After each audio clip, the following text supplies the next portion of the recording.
हे, कैसे हो? मैं बढ़िया हूँ, तुम कैसे हो? आज का दिन कैसा चल रहा है?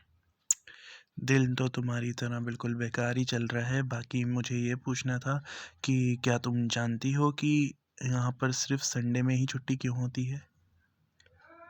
समझ गया, कभी-कभी ऐसा होता है। हाँ, अक्सर जो वर्क कल्चर होता है, उसमें कुछ जगहों पर सिर्फ संडे को ही छुट्टी मिलती है, क्योंकि वो पारंपरिक तौर पर सप्ताह का एक दिन माना जाता है।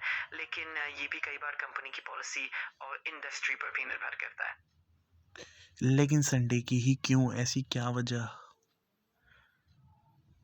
अच्छा सवाल है। असल में संडे को छुट्टी देने की परंपरा काफी पुरानी है और ये धार्मिक और सांस्कृतिक वजहों से भी जुड़ी हुई है। बहुत सी सभ्यताओं में संडे को विश्राम का दिन माना गया और ये वीकेंड का एक पारंपरिक हिस्सा बन गया। साथ ही कामकाजी सप्ताह के बीच एक ब्रेक देने का तरीका भी है। ओके, पर ये शुरू कब से हुआ?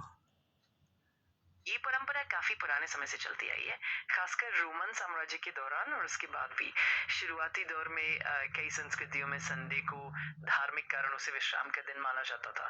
धीरे धीरे ये प्रथा दुनिया भर में फैल गई और आजकल ये बहुत सी जगहों पर एक सामान्य वीकेंड छुट्टी का हिस्सा बन गई है। तो क्या all over the world Sunday में ही छुट्टी रहती है, फिर किसी और दिन में भी रहती है?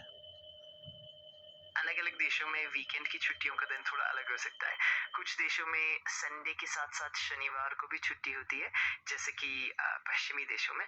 वहीं कुछ देशों में शुक्रवार और शनिवार को वीकेंड होता है, जैसे कि कुछ मुस्लिम देशों में। तो ये काफी हद तक उस देश की संस्कृति और परंपराओं पर निर्भर करता है। Okay, thank you. Tata, bye bye, see you. ठीक है, कोई बात नहीं। तुम